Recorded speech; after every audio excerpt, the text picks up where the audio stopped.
Hello, everybody. My name is Dr. Cheryl Gilbert MacLeod. I am a child and adolescent psychologist, and I work at the Family Psychology Place. I'm really excited to present on a topic that is very near and dear to my heart. I'm a child and adolescent psychologist, and through the course of my career, which began in the 90s, um, screens have become more and more part of what we do. In addition to being a child and adolescent psychologist, I'm also a mom.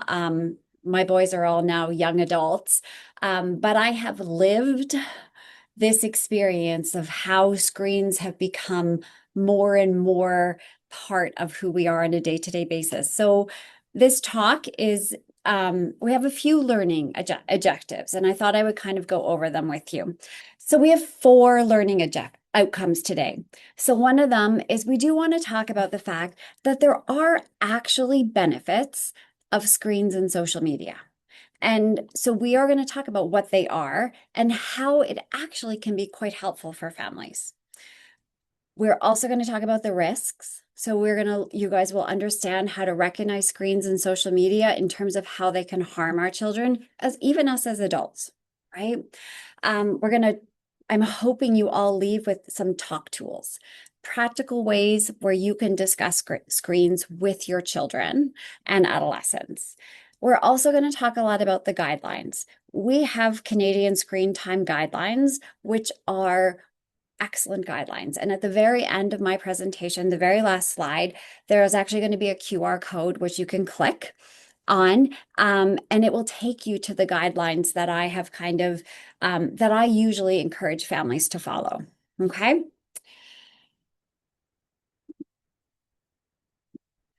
All right.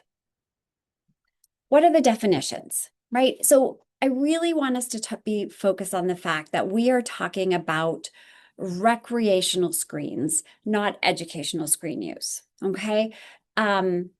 Screens used for school are not kind of included in the guidelines because some of that is very, very important as we progress through the school. If your child is getting their Google Chromebook or using an iPad at school, we have to be mindful of the fact that the school is monitoring that and has a lot of safeguards in place. So we're mostly focusing on recreation, the stuff that would happen inside your house.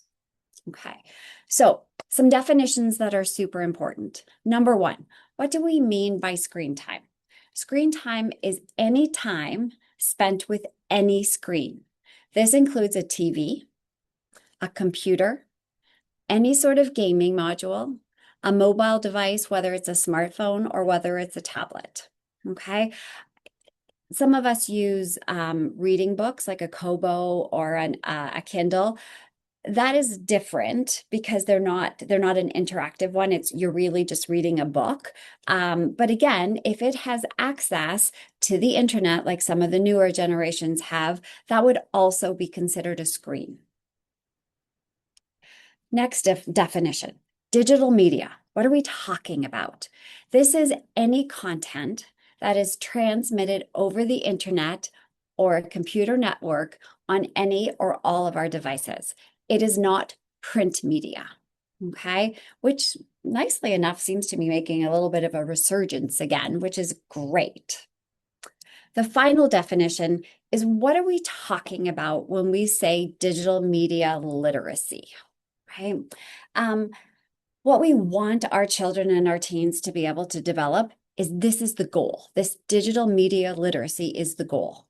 And that's the ability to critically, effectively, and responsibly access, use, understand, and engage with media of all kinds. Whether we're reading a book, whether we're reading an article on our computer, whether we put something into ChatGPT or Microsoft Copilot, we have to be able to critically, effectively, and reasonably understand, access it, and figure out what's going on. And those are kind of, you'll hear me talking about these sorts of definitions throughout the talk, okay? I think every generation always talks about the fact that Oh, it's so much harder to be a parent nowadays. Your parents didn't have to worry about this. My parents didn't have to worry about iPads and screens and Game Boys and PlayStations and all of that. And even when I first became a parent back in the early 2000s, there was very little of this was just kind of starting. We had computers, but gosh, I don't even think I had a computer at my house. I only had a computer at work. So there are things that are different. And let's be clear, parenting is probably the hardest job on the planet.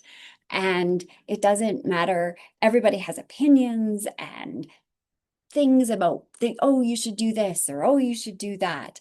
But I think that there are some fundamental differences between being a parent in this generation versus even if I look at myself, what my parents had to deal with. I think the biggest difference, so if we look at the kind of first box on the left-hand side, it's family structure. Family structures have changed dramatically.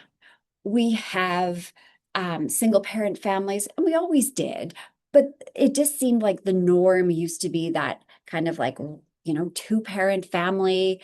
And things on the other side were very different, a little bit more on the periphery. Whereas nowadays, you can have, same-sex couples and they're having children and like with the exposure is just so amazing. And family structure is very different. And with that comes a whole bunch of different ways of looking at things. And we always bring our own values and beliefs into parenting.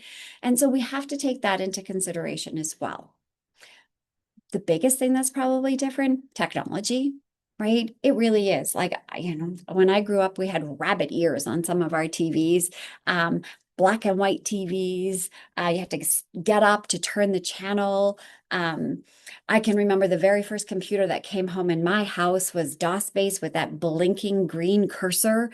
But it wasn't so enamoring. Like it didn't catch you and bring you in and release all that dopamine that the games and things that we do nowadays. So technology is very, very different. Another thing that's very different is we are significantly farther away from our family members. Um, a lot of people used to stay and we would be together and families would be right there and you'd have grandparents that would help and everything. Where now it's quite normal to live in a province where you don't have any family connections. And then, which just adds stress to already a very challenging job, parenting, right? I think the safety concerns have led to changing parenting practices. There are more out there that it just seems like there's more out there that can happen.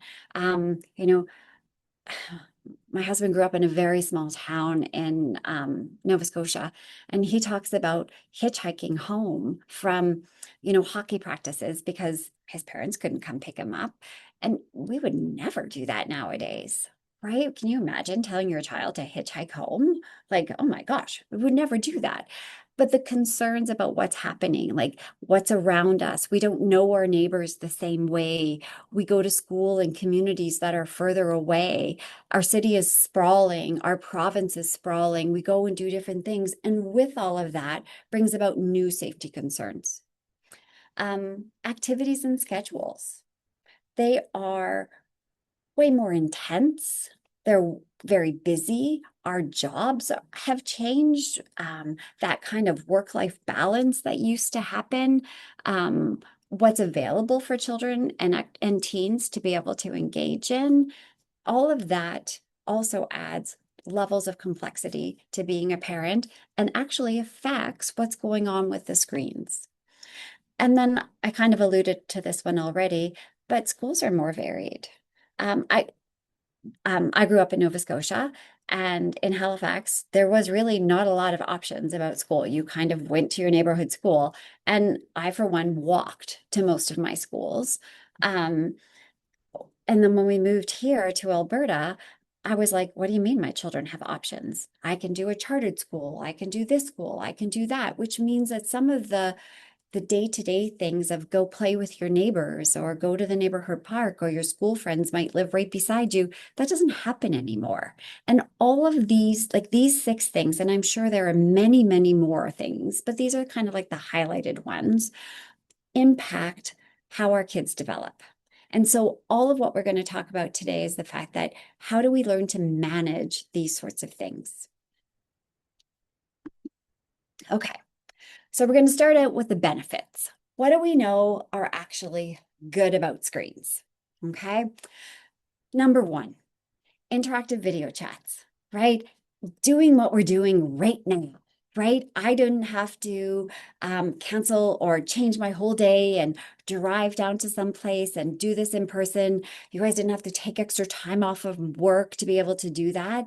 These interactive video chats are an amazing benefit of screens. Um, Virtual story times.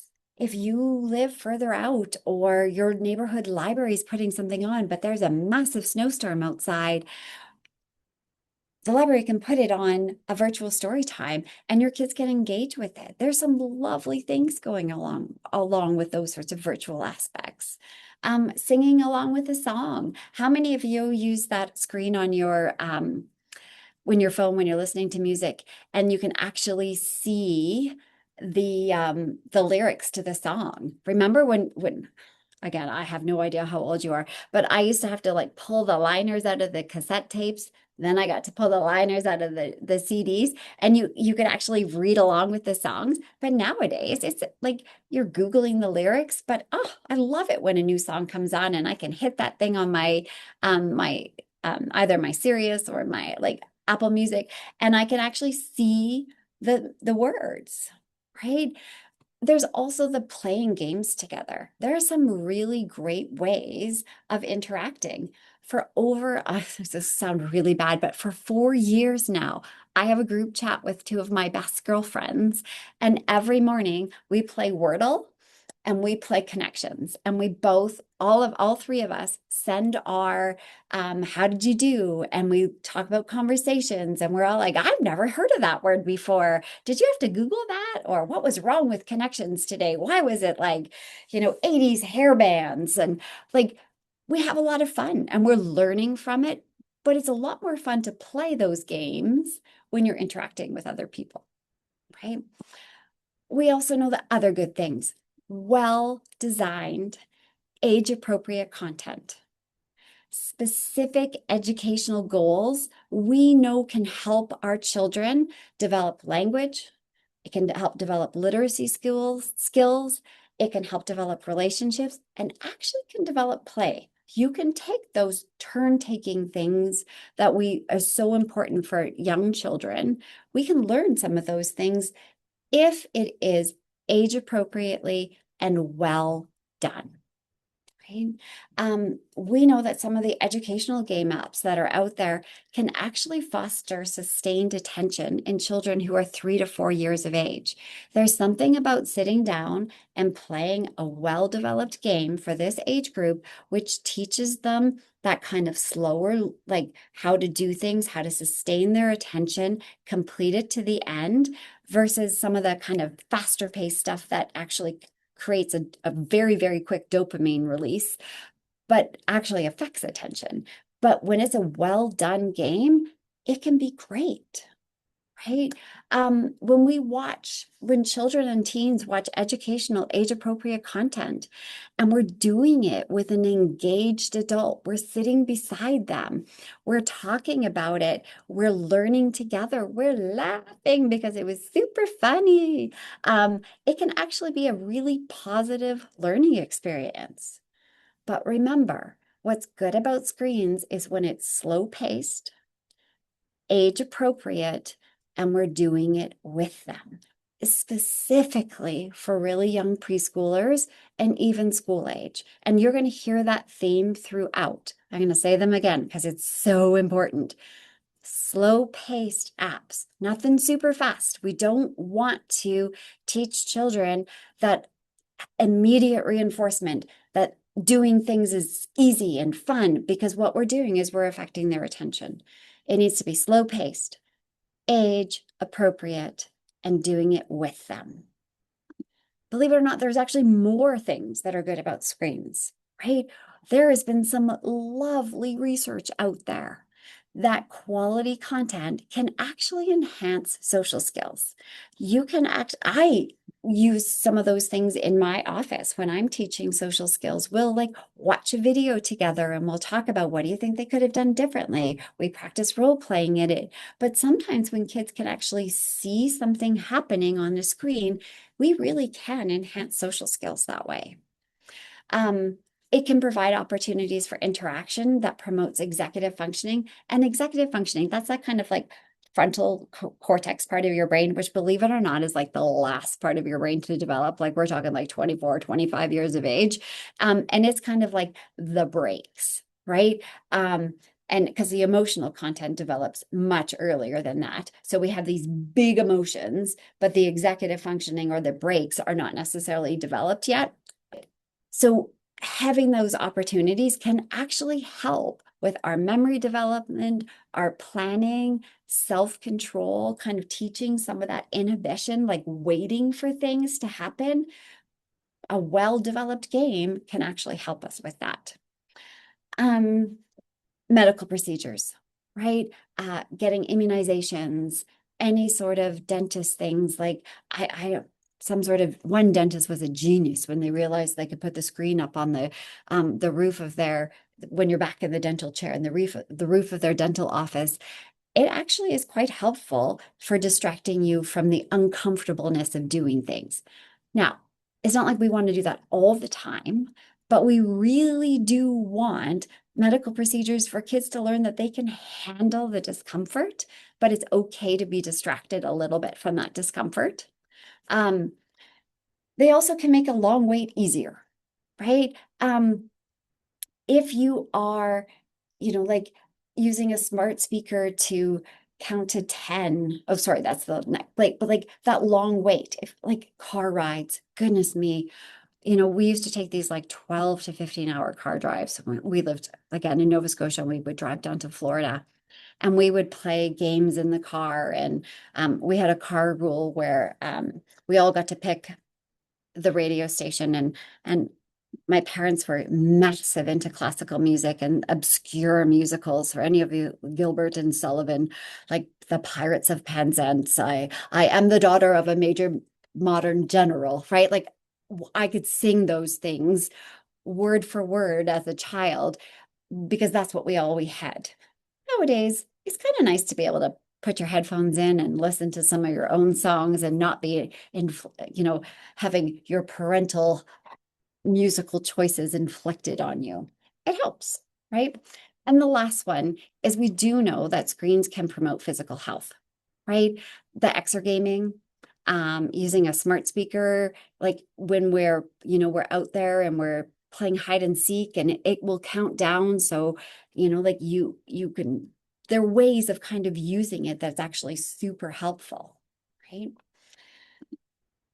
Last four, I promise. Okay. We do know that the software, the apps, and the games can actually increase proficiency and reduce learning gaps in math, right? Those math games that the school is encouraging, the IXLs and the math fluency apps, they work, right? We do know that math fluency and memorizing your math facts is super important. It leads to feeling more confident as a math student. And some of those software and those apps are really great at helping you develop that skill. Sorry. Cooperative and competitive video games played within your family and friends can actually reflect and function as traditional play. So being able to do those things together, like pulling out a board game and playing Hungry Hippos, Monopoly, Risk, all of those are awesome as well. And I highly encourage families to do those. But going downstairs and playing an interactive bowling game or some of the Mario Kart racing games where it's interactive and some kids are winning and some kids are losing. There's value in that. Kids need to learn how to lose. Parents need to learn how to um, win gracefully, and let our kids feel like what it feels like to lose. And video games can be a great way of doing that. Um, some interesting research that's come out in the last little while is we do know that recreational screen time, so when we are like less than an hour a day, has actually been associated with lower depression risk compared to kids who've had no screen time. So having a little bit of that, age appropriate, um, you know, co-used, like co-done it with your parents. Sorry, words lost me for a second. And being able to do that actually can help modulate your mood, right? And then finally, digital tech can support children making and maintaining friendships.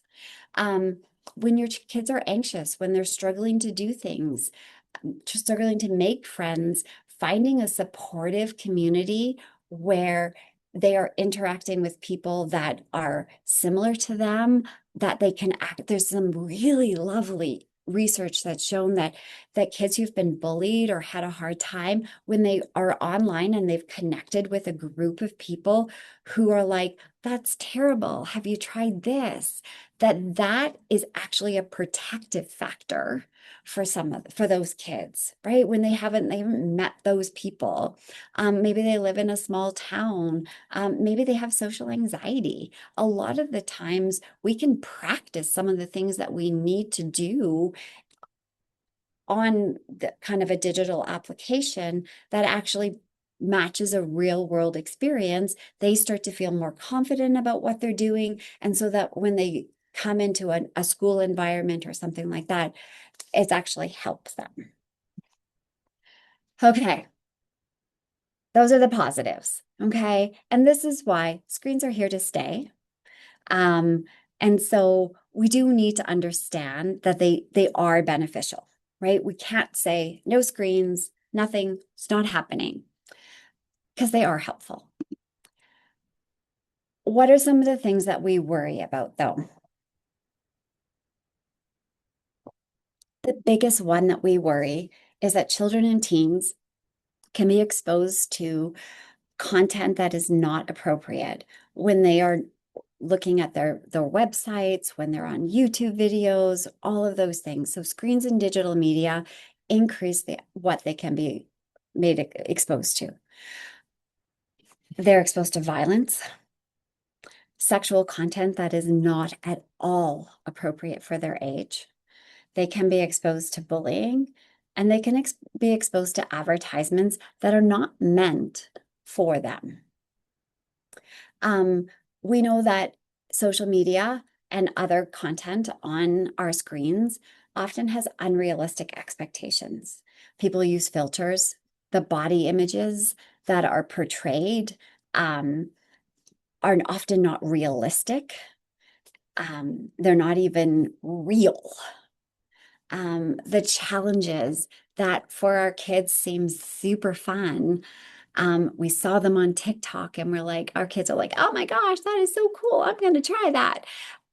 But remember, that kind of frontal cortex, that prefrontal cortex, 24, 25 years of age, right? And so what they see is this immediate thing of, oh my gosh, this person's have so much fun. Like that is so cool.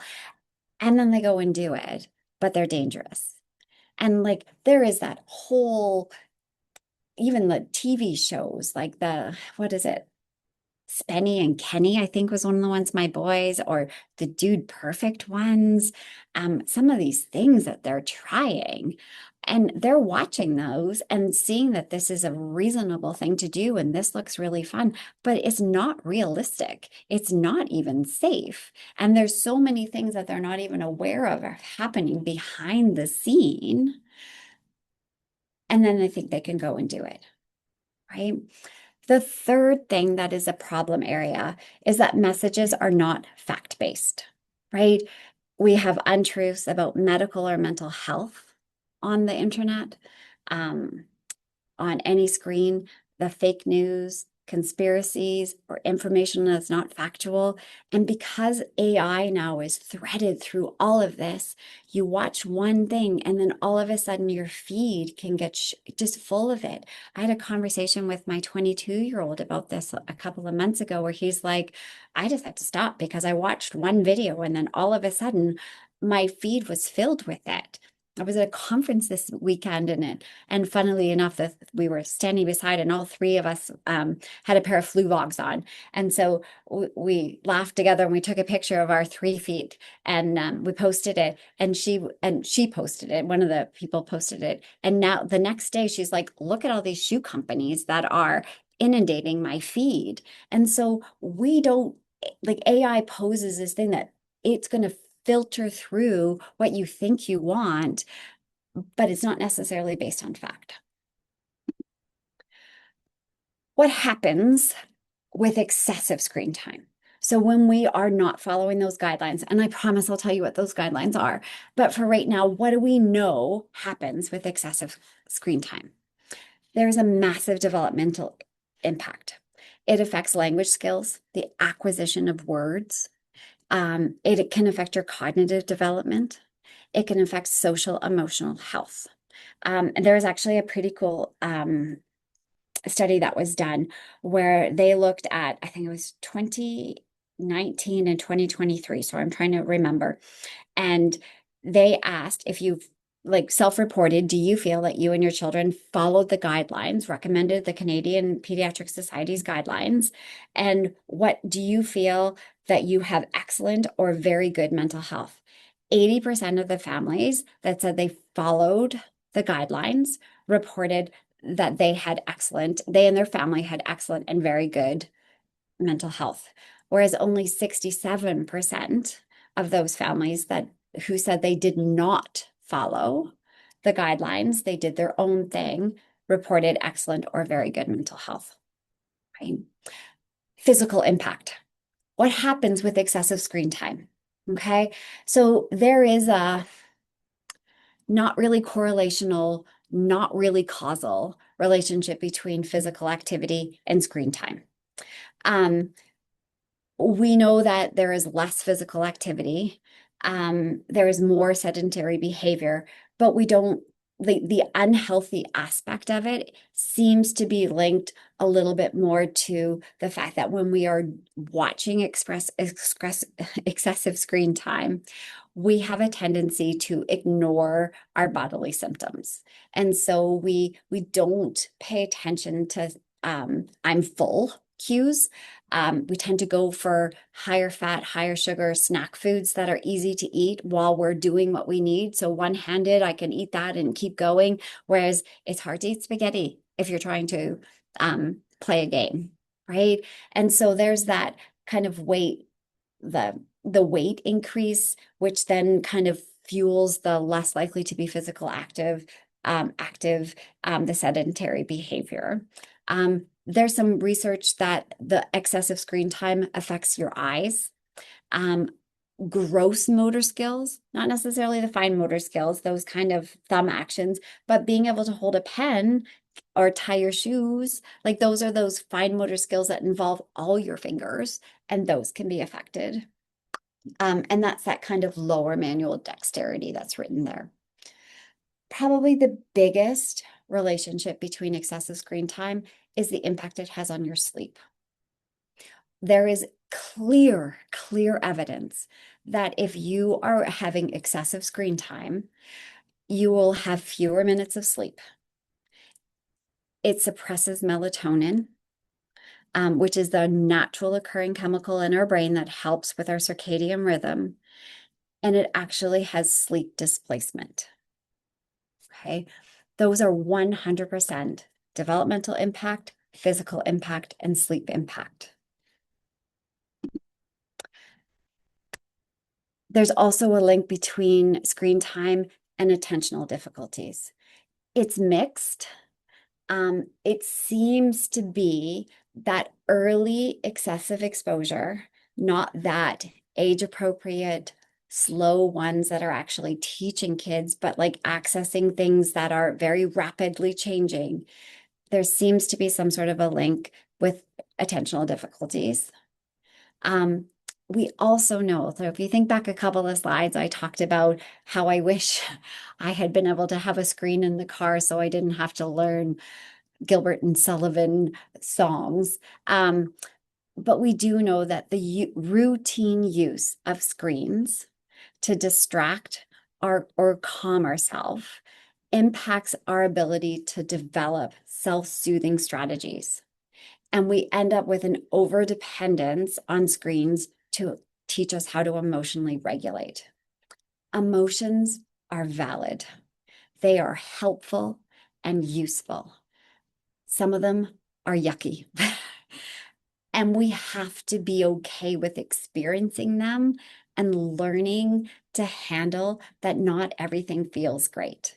And when we're upset about something and we're given a screen and it causes us to be distracted and to regulate, we are not actually learning that very, very important rule that you can do hard things.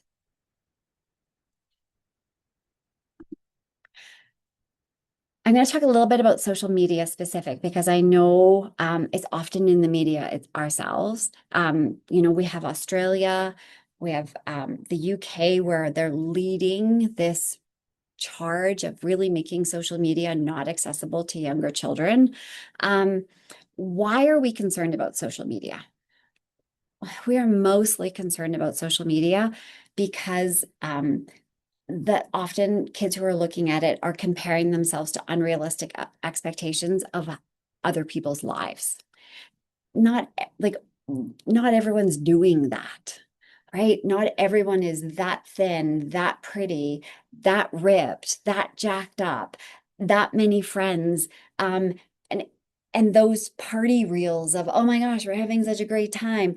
Well, great, but you're not showing the person who just got bullied in the corner, or the person who just got inappropriately groped without their consent, or the person who's barfing their guts out in the bathroom because they chugged a bottle of wine, right? So highlight reels only show the positives and they set those unrealistic expectations.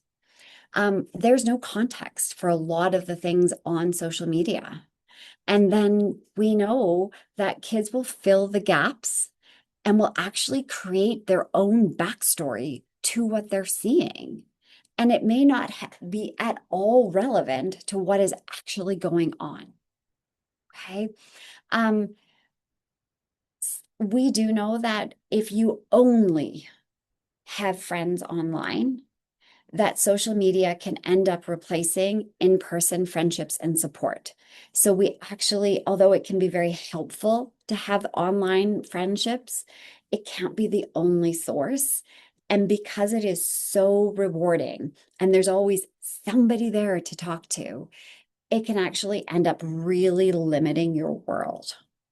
Okay. The final thing is there is a link between mental health and social media. We know that social media, like excessive use of it, can increase the harassment. People can say horrible things on social media that they would never say to your face. Increases in stress, anxiety, depression, and loneliness are par for the course with excessive use of social media. Okay, we've talked about the good things. We've talked about the not so good things. When do we as parents worry? And when do we get support? Number one, sleep. Sleep is so important, right?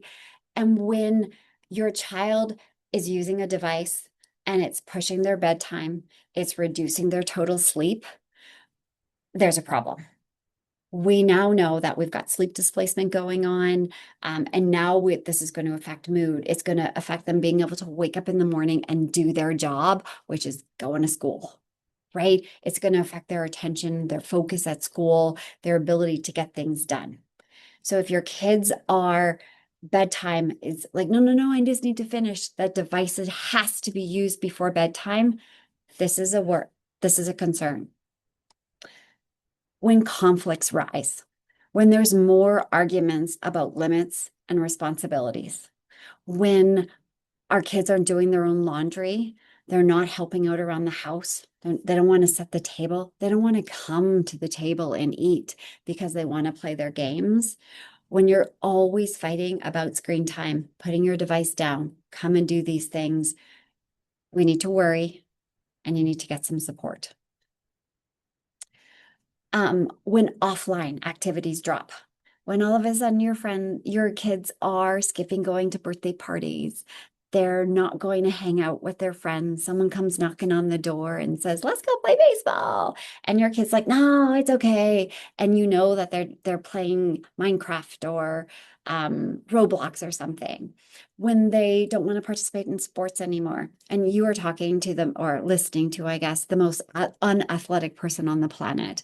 Um, Sports doesn't have to be those organized sports, but it's like going outside for a bike ride, going for a walk. They're not going to take the dog out for a walk, right? Or they're in-person hobbies, right? Like maybe they're super creative and they love to draw, but all of a sudden they're not doing those things anymore. They're just on their devices. They love to sew, but they don't want to take sewing lessons anymore. Anything like that, those hobbies. Hidden use. If your kids are deleting their history, you go onto their thing and you're checking your history, which is, yes, something you should be doing, in a very open way, not sneaky. We don't want to sneak around about this. We want to be really open with our kids about it. But if you notice the history is deleted, if you notice that they're going in those incognito parts, right? If they're lying about what they're doing, if they don't want to share their online activity, if they don't want to have a conversation about things, you probably need to worry and think about how you're going to help. Irritability. We see big mood shifts when devices are taken away. And I'm looking at this slide and I'm like, taken away seems like such a like you grabbed it away as a consequence. That's not what I'm talking about. But when we place those reasonable limits, when we're trying to follow the Canadian Pediatric Society's guidelines for things, and the irritability and the being upset about something, when that happens, that's a cue that screens are a vital part of your child and they're not handling that okay. They need to be able to put it down. They need to be like, give me 2 seconds, finish what they're doing, and then transition. And when there is a big mood shift, when they have to put the device down, they have to give it away for bedtime, it's supper time, that's something you need to worry about and you need to look at getting some support. Okay. What we as parents and caregivers can do. So there's 3 things. And I will tell you that I made kind of a handout of the top 5 things. I can't remember if I said this or not, and kind of like a family media plan, which is what we're going to kind of get to over the next couple of slides. And it is going to be emailed out. Okay. So, but these are kind of the main things to remember, right? We always need to be cognizant. We need to be aware of how much screens, and that including TV, remember, how much is too much, right? We have to be aware of those guidelines. We have to be looking at quality content, okay? And we also need to be looking at what are we doing? We have to evaluate our own. There is a very, very strong association between what parents do with their screens and what their children are doing. If we're modeling double screening, we can't expect our kids not to. And I know there's parent rules and kids rules and all sorts of things like that. But when it comes to screens, we need to walk the walk and talk the talk. And so we do have to look at what we're doing ourselves. Okay. So now we're going to talk a little bit about age-based guidance. Okay. And I have a couple of slides on this because I had no idea the diversity or the age group that we're going to have, but we're going to talk about them individually. Okay. So number 1, those under 2s. Can you see that?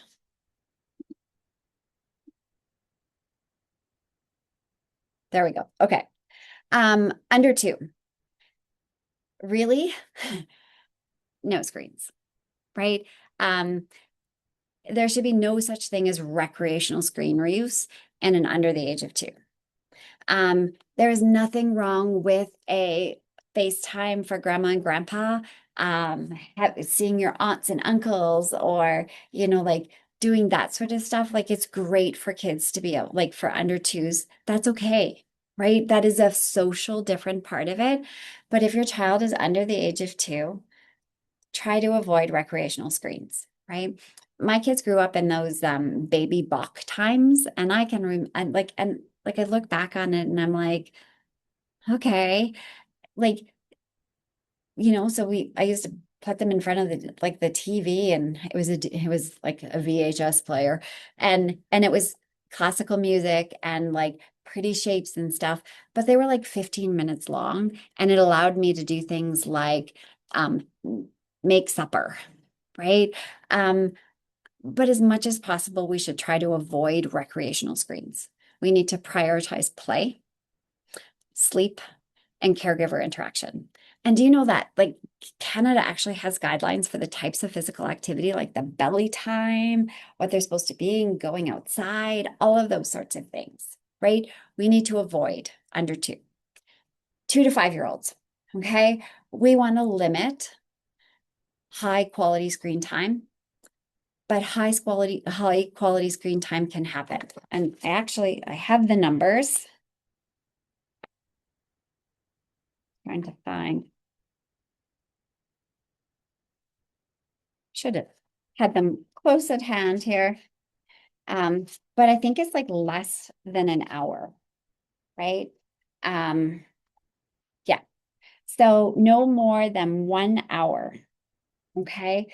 So, and it should be like trying to get away from that, like sedentary screen time needs to be kind of reduced. Okay. And so they lots more physical activity, like so trying to walk, that sort of stuff. Okay. School age, 5 to 12.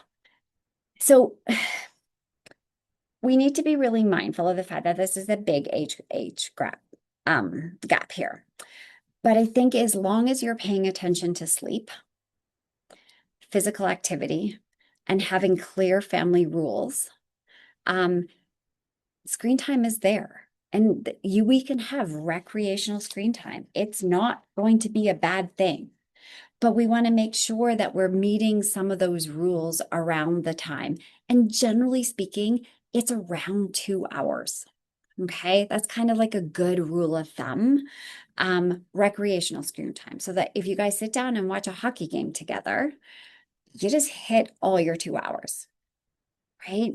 But the fact that you've watched a hockey game together means that you've participated, you're together, you're engaging together, you're talking about it, you're, like maybe making comments about the fights and, oh, why do people choose to get so upset? Or you totally deserve to go in the penalty box. Um, but but it's an activity, and you're balancing it out with that kind of family time. Okay. But we need to make sure kids are getting enough sleep, they're getting enough physical activity, and that there's some really clear family rules. Okay. So, what about these adolescents? So, this is kind of like 12 to 19. Do you know that 20% of high schoolers in Ontario and Alberta spend 5 or more hours a day on social media alone? And if they added other screens, it's about 7.5 hours per day. That's like a full-time job, people. Like, holy God, what are they giving up? They already have a full-time job. They're going to school. So now they have two full-time jobs. They're giving up sleep, right? And so we have to be kind of mindful about it, right? And we actually know that with an adolescence, zero screen use or excessive screen use is actually comparably associated with negative effects, right? But moderate use. So that means if you're not using screens at all, or you're excessively using screens, it's kind of like what I would call an inverted U. They're the ones that are having the most problems. But if you have that kind of 2 to 4 hours a day, there actually are some nice cognitive and psychosocial benefits. But 2 to 4 hours a day is not 7.5. Okay. So, what's the balance we're looking for here with our teens, our adolescents? right? Again, sleep, school, their job. Are they spending time with friends? And are they moving their bodies, right? Are they going outside, getting fresh air, right? Are they multitasking? Um, one screen at a time, constantly switching from one to another, using like this device and doing that. The research is very clear. That is not helpful. Okay. We need to teach our teens that multi-screening, double screening, triple screening is not helpful. Okay. Safety talk, right? Confidence isn't competence. Our teens, in fact, even our school agers, are so freaking confident that they can spot the dangers and they're not going to be taken advantage of and they can do it, that we as parents are like, oh my gosh, my kid is so great. They totally know what to say. They're not so great at it, right? And we have to keep talking about online safety. We have to talk about the things that are happening. It has to be a regular conversation with our teens because they are overly confident and underly competent. I don't think that's a real word, but I think you know what I mean. Distraction. Okay. One of the biggest problems with our teens is the physical injuries that are happening because they are texting while having their headphones on and walking. When driving, and I just noticed a typo there, I apologize, crossing the street, right? We have all these rules about distracted driving, but our teens are not great at actually internalizing the rules.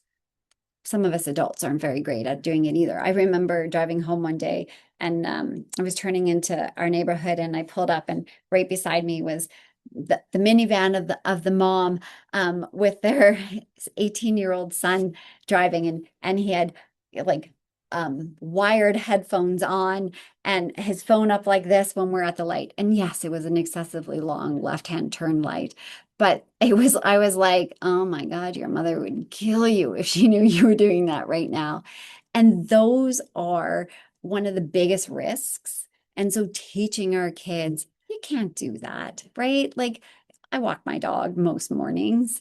I have one headphone in, right? Because I know if I have two headphones in, I can't hear what's around me. And sleep and health. We need to, I'm sorry, people, keep screens out of the bedrooms, right? We need to be careful about what's happening with the food that is going into our children's body. The ultra processed foods significantly increases with excessive screen time, right? And then they get the food ads and then they want all that stuff. But we need to help our kids with sleep and health. Okay. How do we build a family media plan? Okay. Number one, it has to be done together. Okay. Screens has to be a family conversation. If you come down and you're like, this is our new plan. I saw this woman named Dr. Cheryl talk and she said we all have to do it this way. It's not going to go over well. And you're especially your teens, maybe your younger kids will be fine, but it has to be something that we build together. Okay. And there are kind of like 7 key points here. Okay. First point, it is not a plan that you make and you stick with it forever. It actually has to be reviewed and adjusted weekly. Have those check-ins. How's it working? Remember that comment I made about the fact that they're not super competent? They're confident, but they're not competent. If we just like, this is what you need to do, and we're not checking in, we're not going to know that the kids are learning, that they're figuring this stuff out, which is what we want. That digital literacy happens because we are talking to them about it. Okay. Use the tools that come with the devices. Focus tools, the do not disturb, the sleep mode, the driving mode, all of those things are awesome, right? We need to use those. They are super helpful. But you have to build it into your media plan. It has to be an expected thing. Everybody needs to sit down and say, hey, look, what's your sleep on? What's yours saying? How many do not disturbs are on? When you walk into the car, does your car, if your phone links with your car, you can automatically set it up so that you're in car so you can't do anything. Again, co-create it, build it together. You can't do it on your own. It won't work. I like the idea that every family media plan needs to have two daily screen-free routines, and they need to work for your family, right? When are they, right? Um, are you doing something like, is it a dog walk? Is it something? But there has to be two daily screen-free routines, right? Um, I, like how many people take their phones into the bathroom with them, right? Um, like have showers while watching a show, right? Like these are the things that if we can set those two daily screen-free routines and we can get our kids to start to think about that. Like, why do you need to be watching a show when you're in the shower, right? Like, and God, like hooping and watching a show. Sure. But you know what? We're not paying attention to our body signals when we're doing that. We're not listening to our body when we're engrossed in that. And as someone who like treats enuresis and encopresis, it's not great, right? Your body talks to you. You got to learn to listen to it. And if you're always on a device and you can't poop without your device, or you can't have a shower without your device, that's a problem. So set those two daily screen-free routines. I am a big believer, as is the Canadian Pediatric Society, it's not just me, that meal times should have no devices. And that includes in a restaurant, right? If you're going to go have supper as a family, bring talking points. If you really can't, like, check in, right? I know that often going out means we get a break from cooking and sometimes we have to wait long for the food. Pick your restaurant wisely, right? But meal times should have no devices. Um, Make sure that part of your family media plan has content rules. Age appropriate is probably the biggest one. Almost everything has a rating. If we're not using the rating guides, it's a problem. Um, I grew up in the blockbuster age where your parents had to come in and sign you up, and you got this little blockbuster card that had your name on it and your date of birth. Um, and so there was like, I can remember going up and trying to rent a movie when I was 12, and it was like a PG-14 or whatever. And they would say, I'm sorry, you can't rent this. Your card doesn't allow you to do this. But nowadays, we don't have anyone checking us out. We can just click a button that says, I'm this age, I can do this. And so we as parents have to use those built-in controls to guide safer device use. And we need to talk about it with kids as to why it's important. Why shouldn't you be watching a movie that's meant for a 15, 16-year-old when you're 10? Right? Why should you not be playing Grand Theft Auto when you're 10 years of age? 14 years of age. I would even hesitate to say maybe like 16 years of age. That's a lots of weird stuff goes on in that game, right?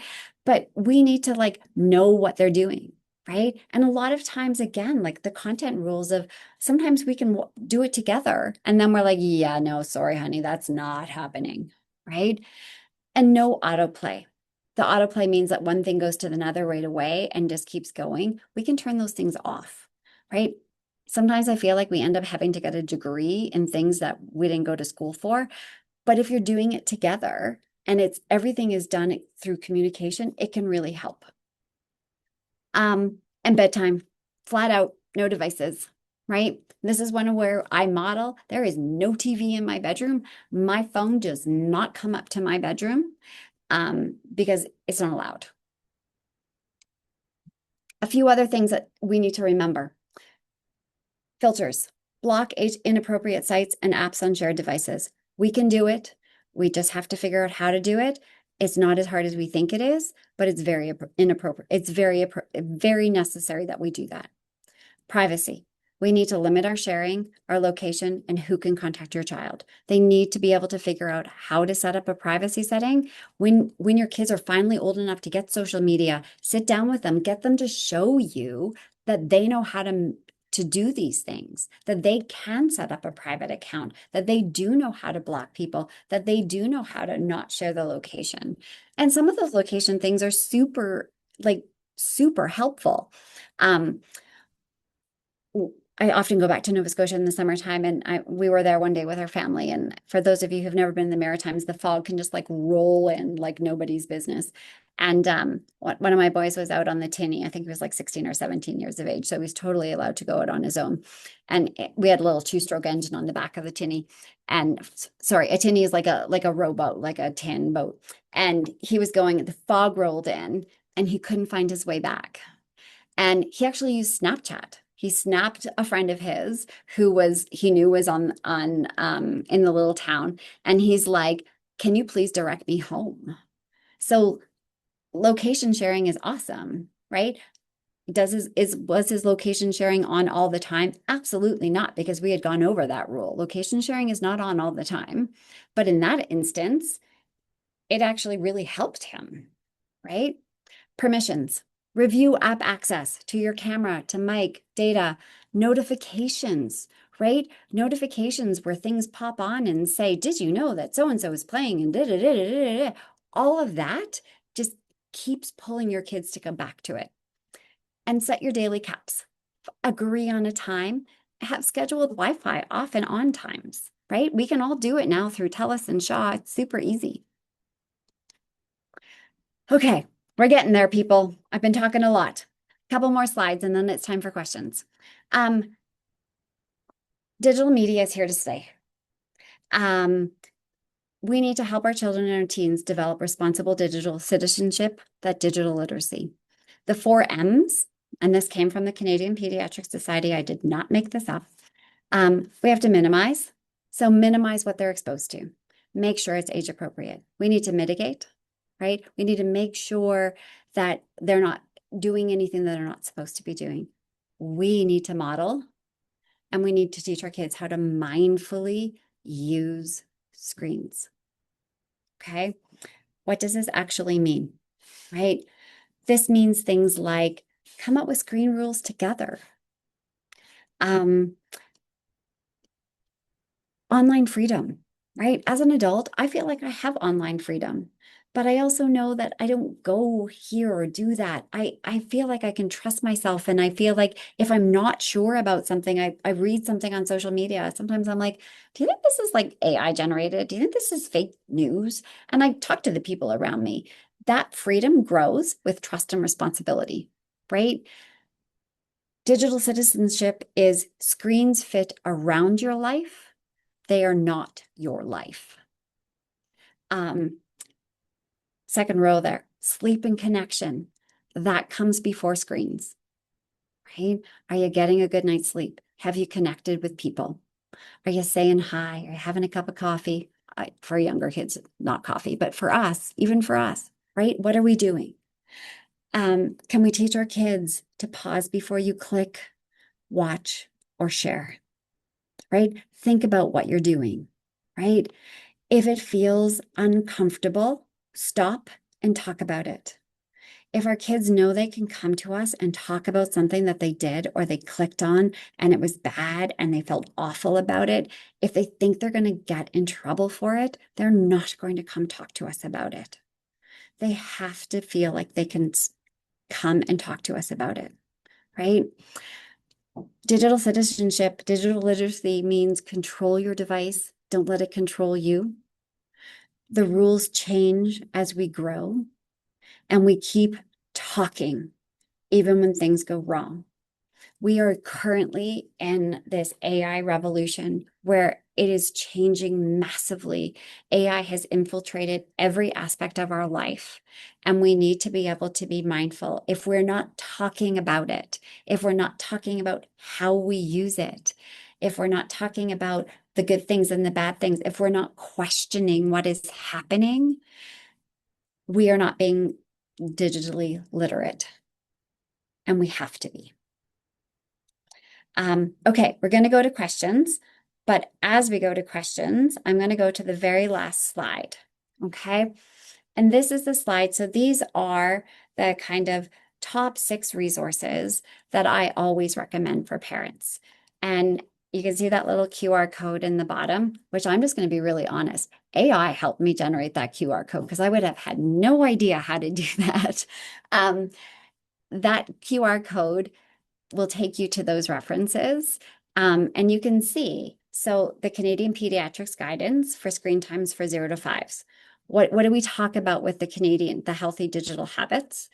What is digital citizenship, the media smarts, movement, sleep, and screens for 5 to 17-year-olds.